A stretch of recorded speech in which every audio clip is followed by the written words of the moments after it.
Halo teman-teman, kembali lagi di video series Crash Course Pentaho. Kali ini kita akan mulai mencoba membuat suatu transformasi untuk mengolah data dari CSV ke tabel di database, serta kita juga mencoba untuk mengambil data dari API dan menyimpannya ke database.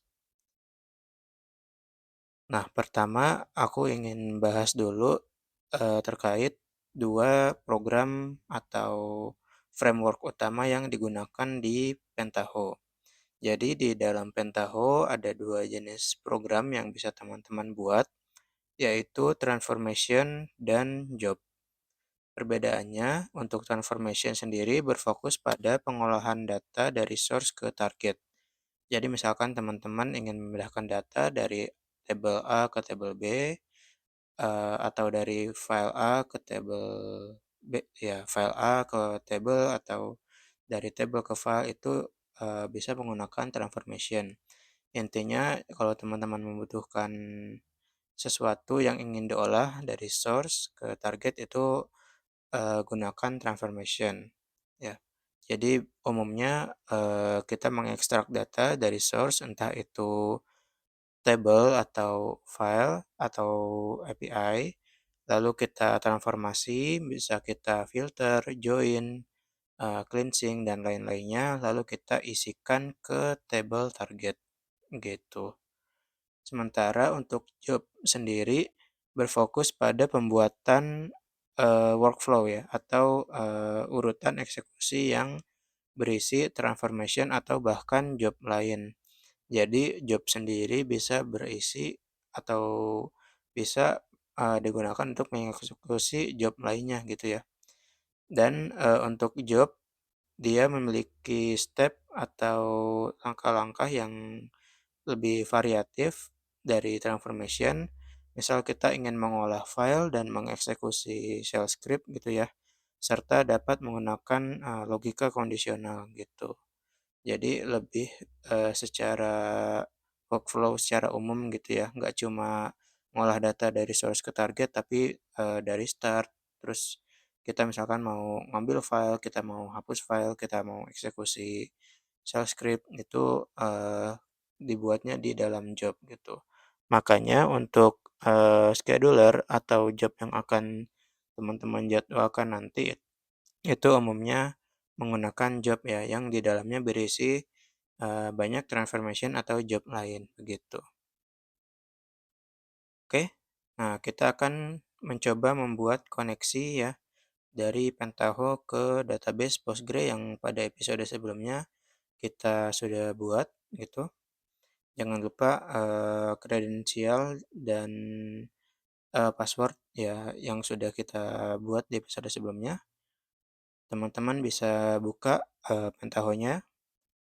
Oke, di sini aku sudah membuka Pentaho-nya.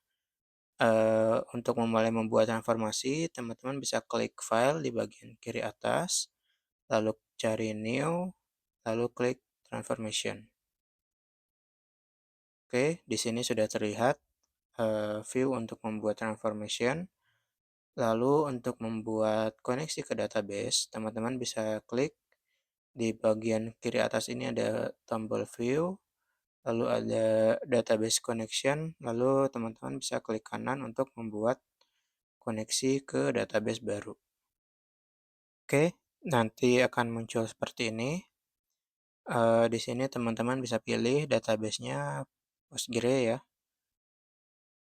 Lalu connection name-nya ini bebas, misalkan eh, Postgre localhost misalkan.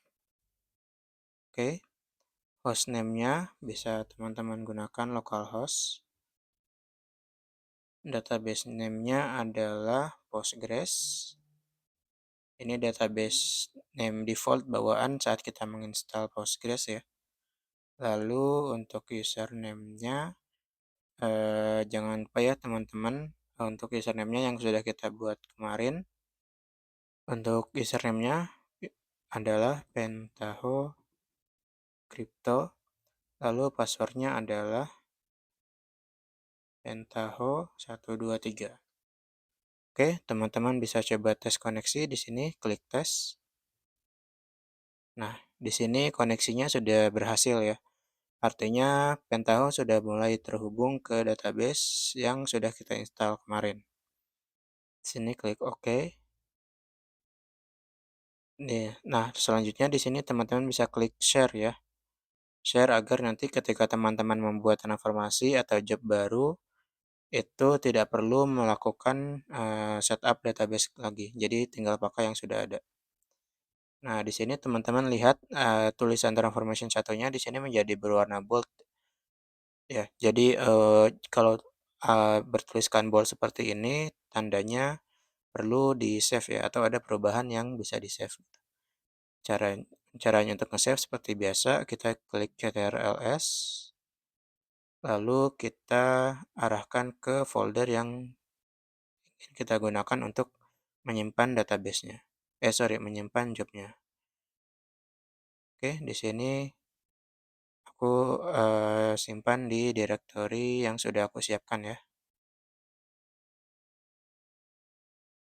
Nah, nama direktorinya adalah Pentaho Crypto dan sebelumnya kalau teman-teman cek di video episode 2 di situ aku ada share link GitHub ya. Nah, di GitHub itu terhubung dengan folder ini gitu. Nah, sebelum melakukan save untuk transformasi ini, aku buatkan folder baru terlebih dahulu. Nama foldernya adalah source untuk memisahkan folder-folder lain dengan folder khusus untuk source code transformasi ya. Oke, di sini source, diklik source, lalu kita ganti namanya, misalkan nama transformasinya menjadi coin strip list. Oke, di save. Nah, kalau sudah tidak bold, berarti transformasinya sudah selesai di save ya. Oke, kita lanjutkan untuk membuat transformasinya. Untuk menambahkan step, teman-teman bisa pindah ke tab design. Lalu di sini teman-teman akan lihat banyak pilihan step yang bisa teman-teman pakai untuk membuat transformasi ini. Di sini aku pilih input sederhana. Ya, di sini ada banyak input yang bisa teman-teman gunakan. Umumnya sih nggak jauh dari CSV atau table atau Excel ya. Umumnya akan seperti itu. Nah, di sini sudah terinput ya di transformasi. Lalu untuk outputnya, aku akan gunakan table output. Kenapa? Karena aku ingin menyimpan datanya ke table yang ada di dalam database. Oke, di sini bisa di-save. Untuk step CSV file input, teman-teman bisa klik 2 kali lalu mengedit eh, setting-setting atau konfigurasi yang diminta ya. Nah, di sini teman-teman bisa menginputkan file name, delimiter, enclosure-nya, dan lain sebagainya ya. Teman-teman bisa cek di sini, bisa di-pause dulu kalau penasaran. Nah, untuk file name-nya kita akan gunakan file yang sudah aku siapkan. Nama filenya adalah coinstriplist.csv dan ini adalah file txt dengan separator koma ya sebetulnya ya. Kalau teman-teman perhatikan dia ada header, ID, coin ID, dan coin name. Lalu untuk baris-baris selanjutnya adalah record dari ID koin yang akan kita gunakan untuk mengambil data dari API. Ya, ya ini teman-teman sebetulnya bisa ambil aja langsung nanti ya di GitHub, linknya ada di deskripsi. Di sini kita akan mengambil file ini untuk diolah dalam transformasi. Oke, di sini kita bisa klik browse,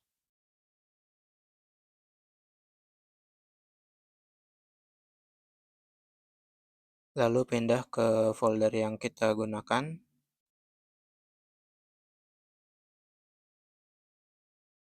Ya, di sini aku sudah siapkan di direktorinya.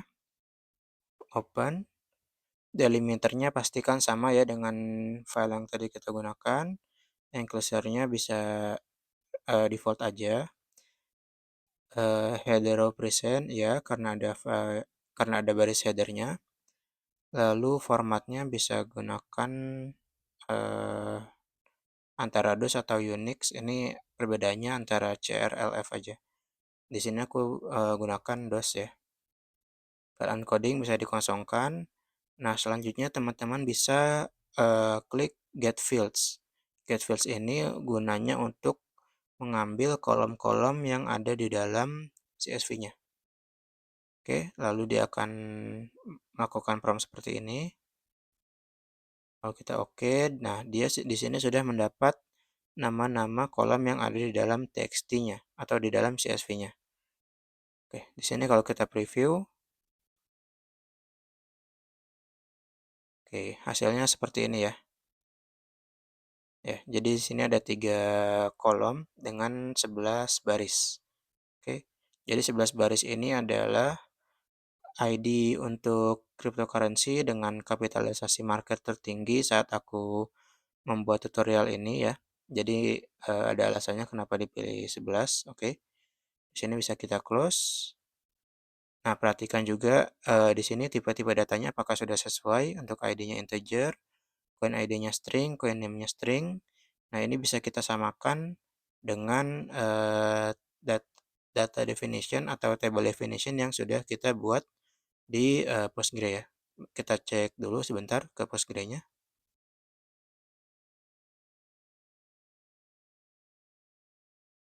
Nah, di sini eh, untuk table coin list di sini dia juga sama ya 3 kolom, ada ID, coin ID dan coin name. Dan untuk panjangnya tadi tidak melebihi dari panjang yang ada di table coin list ini. Oke, berarti aman ya.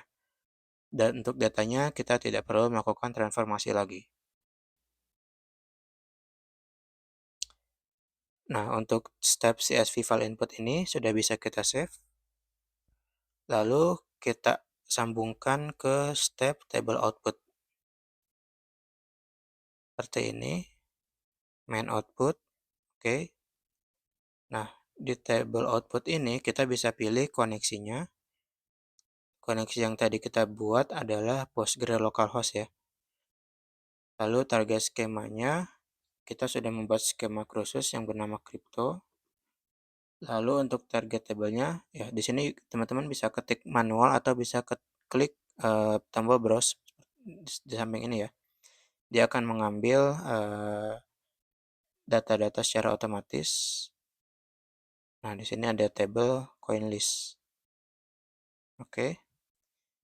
Nah, di sini ada pilihan truncate table. Kalau dicentang, ini tabelnya akan ditruncate atau dikosongkan terlebih dahulu, baru Pentaho akan mengisi tabelnya. Tapi untuk case ini, teman-teman bisa di uncheck aja, tidak perlu ditruncate terlebih dahulu. Nah, lalu di sini ada specify database field. Ini kalau teman-teman memiliki nama kolom yang berbeda ya untuk source dengan targetnya. Di sini karena aku buat sama, jadi nggak perlu dicentang sebetulnya. Tapi kalau mau dicentang juga nggak apa-apa. Misalkan di sini dicek. Lalu untuk database field-nya, kita bisa klik get field di sini. Oke, ya sebetulnya di sini nama-namanya sama aja ya. Jadi sebetulnya nggak perlu juga. Oke, ini untuk contoh aja. Oke, nah selanjutnya kita save dulu untuk transformasinya sebelum kita coba jalankan.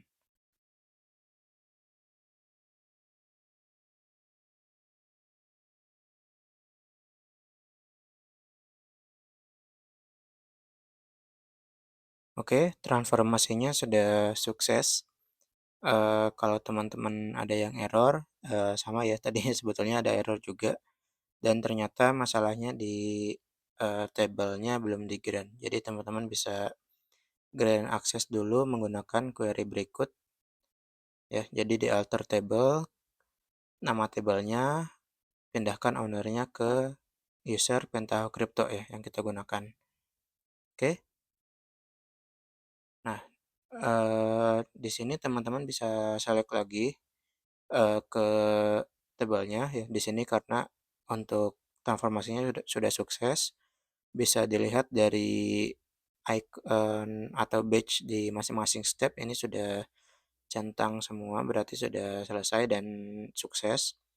Dan di sini juga di log yang di bawah teman-teman bisa lihat ada, yang kedua terakhir itu ada finish processing, ada I, O, R, W, U, E. Di sini maksudnya adalah input ada 0, outputnya 11, read-nya 11, write-nya 11, kalau nggak salah U updated, lalu E adalah error ya. Oke, teman-teman bisa pindah ke The Beaver untuk menyelect tabelnya.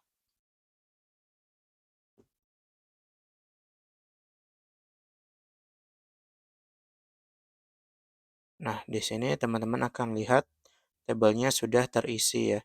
Sudah terisi dengan data yang sama persis dengan CSV yang sudah kita siapkan tadi. Oke, jadi sampai sini transformasi pertama sudah sukses kita buat. Oke, kita lanjutkan ke transformasi yang kedua, yaitu Fetch API Bulk. Transformasi ini akan mengolah data dari API untuk diinput ke tabel PostgreSQL kita. Untuk API-nya sendiri, kita akan menggunakan API yang disupport dari CoinGecko yang berisi data historical price dari sebuah cryptocurrency. Nanti kita akan lihat juga contohnya ya. Nah, untuk melakukan fetch API ini, kita memerlukan API key. Ya, jadi mohon nanti teman-teman bisa buat dulu API key masing-masing, lalu kita akan hardcode API key tersebut ke dalam transformasi tersebut. Ya, nanti kenapa di hardcode? Karena pertama untuk faktor simplicitas saja, jadi lebih gampang. Lalu nanti akan kita perbaiki ke depannya dengan episode-episode selanjutnya kita akan menggantinya dengan menggunakan variabel ya, jadi lebih aman gitu ya. Oke, kita pindah dulu ke Pentaho. Nah, di sini kita akan buat transformasi, caranya sama. Kita save dulu ke directory yang sama seperti CoinList tadi, yaitu di source ya, folder source kita buat namanya Fetch API Bulk. Oke, kita save dulu. Nah, tahap pertama yang perlu kita lakukan adalah menyiapkan link dari API-nya ya. Linknya itu kita simpan dalam bentuk data grid. Jadi data grid ini anggap aja seperti konstan atau kita men-set variabel di bahasa pemrograman ya. Di data grid ini kita bisa menentukan nama-nama kolomnya, lalu nanti datanya apa gitu ya. Dan misalkan di sini nama kolomnya adalah API URL, lalu tipe datanya adalah string gitu ya. Nah, di bagian data ini kita bisa inputkan value dari kolom API URL ini. Oke. Nah, kita butuh sebanyak 3 ya. Pertama API URL, lalu API key. API key ini adalah kolom untuk menyimpan key kita, value-nya, sorry, tipenya juga string. Lalu coin ID. Coin ID ini kita gunakan untuk menyimpan ID di tabel kita nanti ya. Oke, semuanya berupa string. Datanya bisa kita input di sini ya. Nah, untuk menginput data ini kan kita perlu API URL. Kita coba pindah dulu ke penjelasan URL yang akan kita gunakan. Oke, di sini kita sudah membuka dokumentasi dari API CoinGecko yang akan kita gunakan untuk mengambil datanya. Di sini aku pilih API yang bernama Market Chart. Jadi API Market Chart ini berguna untuk mengambil data historical by ID ya. Jadi misalkan ID-nya itu bebas. Di sini aku ambil yang paling umum aja yaitu Bitcoin. Eh ya di sini contoh hasilnya seperti ini ya. Jadi price di timestamp sekian, price-nya sekian, timestamp sekian, price-nya sekian dan seterusnya. Oke. Di sini ada beberapa parameter yang perlu kita tentukan juga. Pertama dari parameternya, ID-nya kita, mengisi dengan ID, koin yang kita ingin ambil, misalkan di sini Bitcoin. Lalu untuk query parameternya, pertama adalah versus currency, ini, currency untuk membandingkan harga kriptonya ya. Di sini aku pakai default aja nanti, USD, lalu days-nya, berapa hari kita butuhkan data historicalnya. Nah, karena ini kita menggunakan data harian, dan API-nya juga API versi demo, seperti note yang kita lihat di sini, untuk API demo plan ini di-restrict atau dibatasi hanya sampai 365 hari ke belakang aja, oke. Jadi kita nanti akan gunakan 365 itu untuk parameter days. Lalu intervalnya, karena kita ingin menggunakan data harian, pakai daily aja ya. Oke, di sini aku sudah nyiapin juga contoh API-nya kalau di-fetch.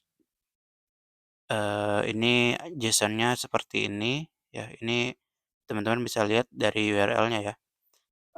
Ini ID-nya Bitcoin, API market chart versus currency USD, harinya 365 hari, intervalnya daily, dan ini adalah API key-nya. Oke. Nah, mungkin supaya lebih gampang kita klik Pretty Print dulu. Nah, ini, objek pertama adalah price, ya, sebelah kiri ini adalah timestamp-nya, lalu sebelah kanan adalah harganya, ya. Oke. Di bawah juga ada lagi, objek market caps, ini kita nggak pakai ya, jadi nggak apa-apa kita abaikan aja, oke.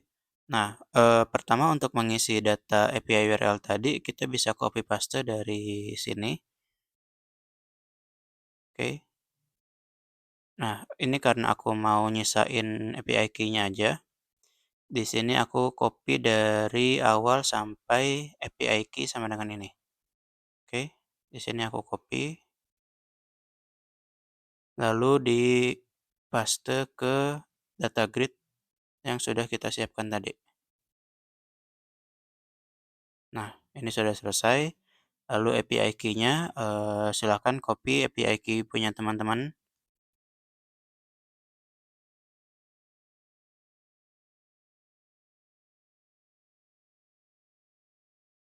Nah, setelah di-copy silakan isi koin ID-nya dan pastikan koin ID ini sama dengan yang ada di URL yang teman-teman pilih ya.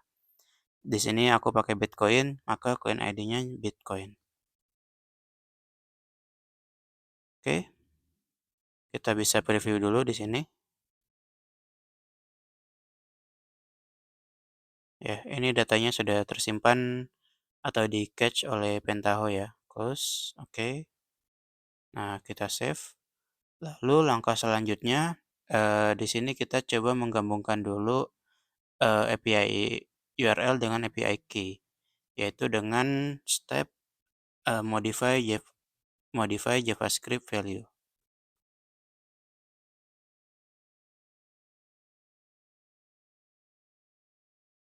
Oke, kita drag ke sini, lalu kita hubungkan dari data grid ke modify JavaScript value. Nah, di bagian modify JavaScript value ini kita klik 2 kali, lalu kita buat satu variabel namanya var, misalkan, API ya. API itu sama dengan API URL ditambah atau di-concat ya, stringnya ditambahkan yang pertama dengan yang kedua dengan API key. Oke, lalu, untuk menyimpan variabel API ini kita harus definisikan di bawahnya, misalkan field name-nya adalah API, rename to kosongin aja, type-nya string, oke. Lalu kita coba tes script-nya. Nah, di sini ada, test value yang bisa kita pakai, misalkan test value API URL-nya ini URL, lalu test value-nya adalah ini, key-nya. Oke, misalkan seperti ini ya, kita cuma mau mengetes logic stringnya sudah bekerja sesuai kemauan atau belum. Oke. Nah, kalau teman-teman lihat di sini di kolom API ini sudah tersambung ya, dari API URL dengan API key. Oke, selanjutnya kita save dulu, lalu kita coba sambungkan dengan step REST client ya. Step REST client ini berfungsi untuk mengambil data menggunakan API, bisa juga dari value yang didefinisikan langsung atau value yang sudah kita siapkan tadi ya. Oke, di sini kita sambungkan dari modify JavaScript value ke REST client, main output. Oke, kita klik dua kali REST client-nya. Nah, untuk URL di sini nggak perlu diisi karena kita akan menerima URL dari field, yaitu field yang bernama API ya, yang sudah kita siapkan dari step sebelumnya. Lalu metodenya get dan output field-nya kita siapkan di kolom result. Jadi result ini akan menyimpan hasil dari API yang kita kirimkan. Oke, untuk setting lainnya silakan dikosongin aja, tidak perlu diisi. Oke, kita save lagi. Lalu step selanjutnya adalah JSON input. Nah, JSON input ini akan menerima kolom result yang dihasilkan dari step REST client ini. Oke, kita sambungkan dulu. Nah, lalu JSON input ini kita gunakan untuk memparsing data dari API-nya. Nah, yang penting di sini kita di bagian field ya. Di sini kita ambil data dari price. Nah, path-nya ini adalah di mana si price ini terletak di dalam file JSON-nya atau ya di dalam hasil dari API-nya. Nah, untuk mengambil data dari kolom pertama itu kita gunakan sintaks seperti ini, dolar, kurung siku, bintang, kurung siku 1. Sorry, 0 ya.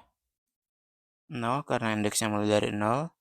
Lalu tipenya adalah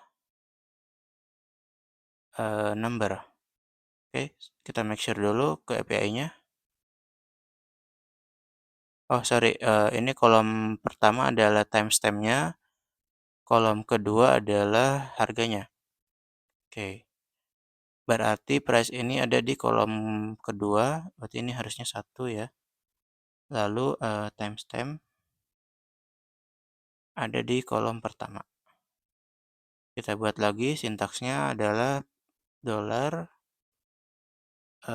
semua kolom, sorry semua baris, titik bintang itu semua baris ya. Lalu di kolom pertama, kolom ke-0. Oke, dia tipenya adalah integer.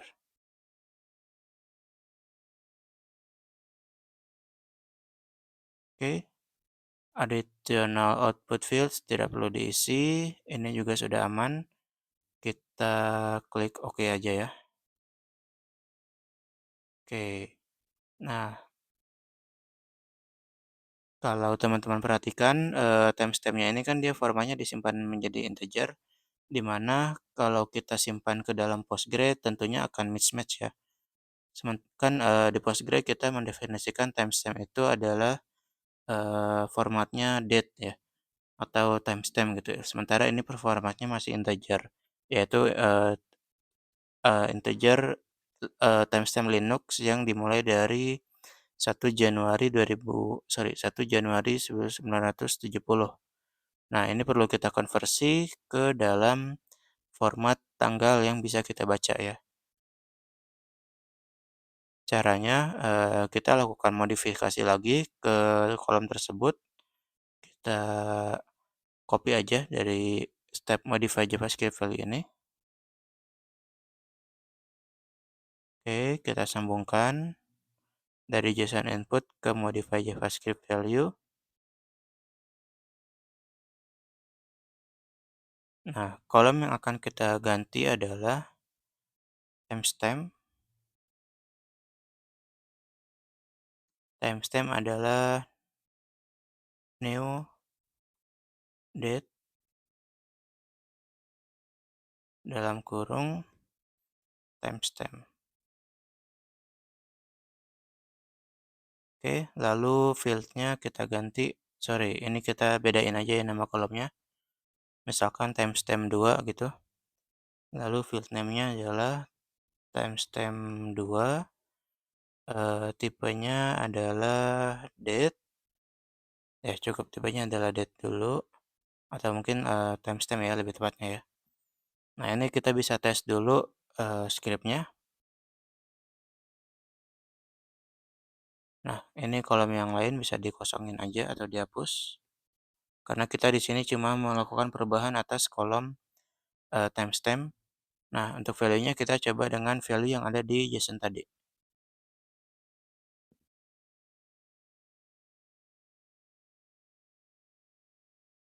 Kita copy lalu paste ke sini.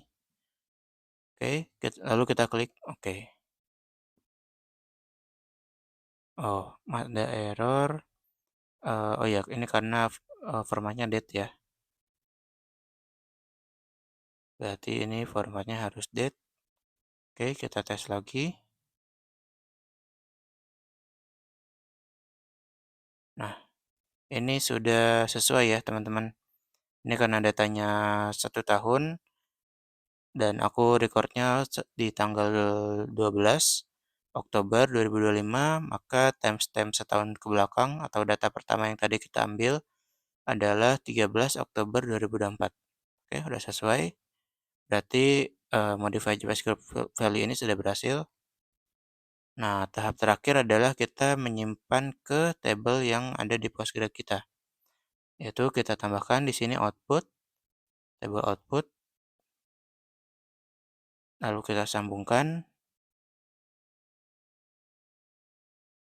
Nah, di table output ini kita bisa pilih database yang kita pakai,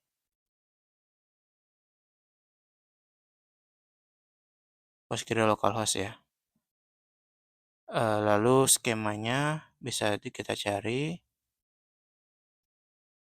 crypto, target table-nya, kita akan menyimpan di table coin price. Oke, run ke table ini nggak usah dikosongin aja. Specify database field, ya karena kita mau ganti ganti kolom yang namanya nggak sama ya. Nah, misalkan ini get field, table field ini tadi cuma ada 3 ya, karena di database kita hanya ada 3 kolom.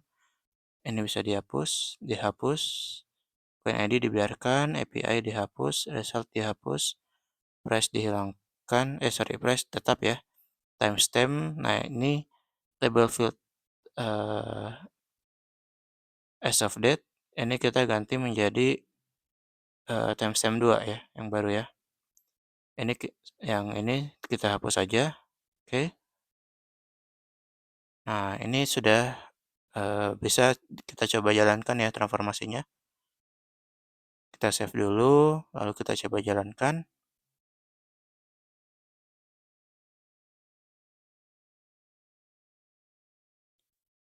Oke, ini sepertinya berhasil ya, teman-teman. Ini sudah checklist semua, tapi kalau kita lihat dari lognya, eh, di sini tidak ada baris yang ke input ke database ya. Di sini lognya berhenti di step REST client. Nah, kita cek dulu berarti ada yang salah di step JSON inputnya. Oh ya, ini belum di checklist ya. Source is from previous step, but ya karena jasanya dari REST client yaitu disimpan di kolom result ya. Oke, kita save dan ini mungkin untuk amannya kita checklist aja dulu table-nya ya. Oke, kita save. lalu kita execute transformasinya. Oke, ada error lagi saat kita melakukan parsing data dari API. Di sini ada kayaknya value yang gagal terparsing dengan tepat ya. Nah, setelah aku coba troubleshoot, ternyata kesalahannya di sini kita nggak mendefinisikan objek dari JSON-nya, oke. Jadi harusnya di sini kita definisikan dulu price, yaitu di objek price, kita ambil di kolom kedua ya. Lalu di sini juga sama.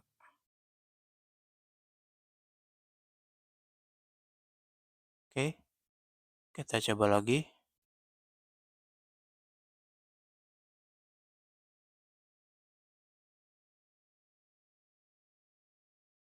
Nah, ini sudah berhasil ya kelihatannya.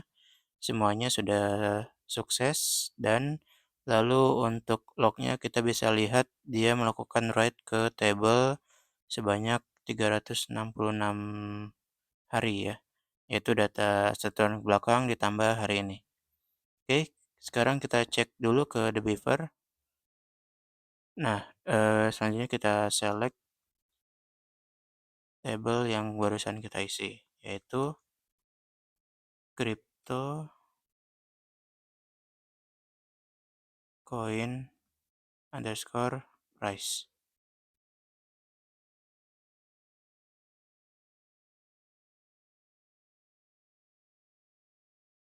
Nah, ini sudah terisi sama dengan data yang ada di API tadi ya teman-teman. As of date awalnya 13 Oktober 2024, lalu as of date terakhirnya kemarin ya 12 Oktober 2025 saat video ini dibuat pada tanggal 13 Oktober. Oke, kita sudah berhasil untuk membuat transformasi fetch API. Selanjutnya, kita akan mengganti penggunaan API key dan coin ID yang di hardcode dengan variabel ya, karena supaya lebih fleksibel saat nanti deploy di production atau saat kita mau looping itu akan lebih mudah dengan menggunakan variabel. Lalu, kita juga akan membuat logika kondisional dan looping di job Pentaho. Gunanya agar kita tidak hanya mengambil data dari Bitcoin aja seperti yang tadi kita lakukan, lalu kita akan mengambil banyak koin ya. Misalkan kita ambil dari data yang ada di file atau di table coin list yang sudah kita siapkan di transformasi pertama. Oke, sampai jumpa di episode selanjutnya. Terima kasih.